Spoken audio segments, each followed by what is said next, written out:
For 18 years, European Union trawlers dominated Gabon's waters, extracting vast wealth, while local communities saw little benefit. Promises of partnership and development faded as profits left the country and marine ecosystems suffered.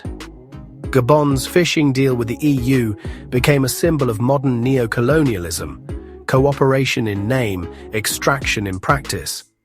The compensation Gabon received was a fraction of the true value of its resources. Now, Gabon's new leadership has ended this era, declaring its sovereignty is not for sale. This is more than a policy change. It's a bold statement of national dignity and self-determination. Gabon is reclaiming its seas and its right to shape its own future. The decision resonates across Africa, challenging the old narrative that development depends on foreign powers. Gabon's move asserts that true progress comes from within, by controlling resources and building on self-reliance. The era of European fishing dominance is over. A new era of Gabonese sovereignty has begun.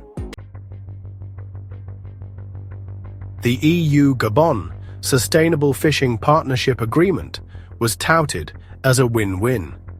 The EU paid Gabon for access to its rich waters, promising support for local industry. In reality, European fleets reaped the rewards, extracting far more value than Gabon received. Local fishermen couldn't compete with industrial trawlers, and sectoral support rarely reached those who needed it.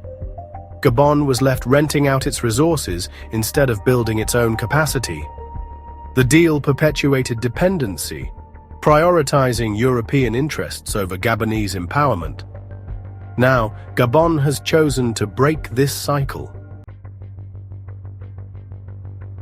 The EU promised to modernize Gabon's fishing sector and empower local communities. But the reality was different. Funds rarely translated into real improvements. Fishermen struggled with outdated equipment, while foreign trawlers dominated the seas. Infrastructure projects lagged, and training was often inaccessible. Concerns grew over transparency and sustainability, with suspicions of underreported catches and environmental harm. Instead of fostering development, the agreement deepened reliance on foreign payments. Years of broken promises set the stage for Gabon's decisive break. Gabon's government abruptly ended the EU fishing agreement, framing it as an act of reclaiming sovereignty. The leadership declared that Gabon would no longer accept exploitative deals. This was about more than fish. It was about national pride and self-respect. The move marked a sharp break from the past, signaling a new era of assertive governance. The message was clear. Gabon would be the primary beneficiary of its own resources. The timing during a political transition underscored the seriousness of the new leadership's intent. The decision resonated with a population tired of seeing their wealth flow overseas. No more extensions, no more negotiations. The old relationship was over. Gabon was taking back control. The world took notice. A new chapter had begun. For Gabon's coastal communities, the EU agreement meant lost livelihoods and depleted fish stocks. Local fishermen faced impossible competition from industrial trawlers, while promised support never materialized. The economic imbalance was stark. Millions in profits left the country, while communities saw little change. Ecological damage mounted as bycatch and overfishing harmed marine life. The partnership undermined the local blue economy it claimed to support. Resentment grew as foreign ships hauled away national wealth. The agreement felt distant and disconnected from coastal realities. Public support surged for the government's decision to end the deal. Gabon's move is part of a wider African trend, nations reclaiming control from old colonial structures. Across the continent, leaders are challenging unequal agreements and demanding fairer terms. Gabon's decision sends a powerful signal to other coastal nations with similar deals. It shows that saying no to global powers is possible and necessary for true development. This shift is about more than resources. It's about redefining Africa's place in the world. The domino effect is real. As one nation asserts sovereignty, others are inspired to follow.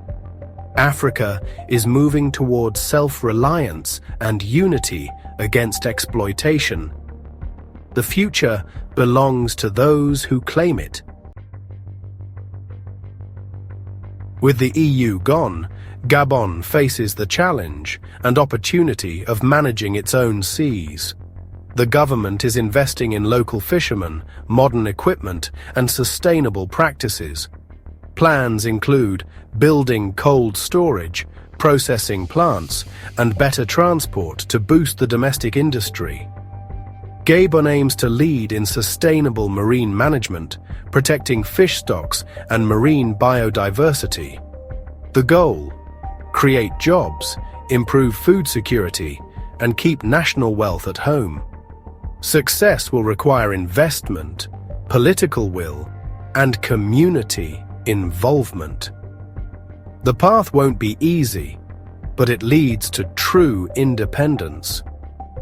For the first time, Gabon's seas are truly in Gabonese hands. Gabon's stand is a declaration of African self-worth and a call to action. The continent is done accepting crumbs and dependency. A new generation demands control over land, seas, and destiny. African unity is the key to renegotiating global relationships on equal terms. Our resources are our children's birthright, not commodities for others to exploit. We will build our own industries and empower our people.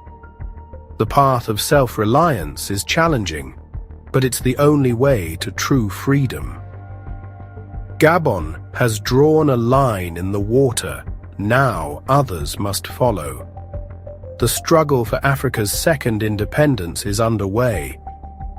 Our seas, our resources, our future, this is our unapologetic declaration to the world. And this is inside Africa, where sovereignty speaks and the continent reclaims its voice.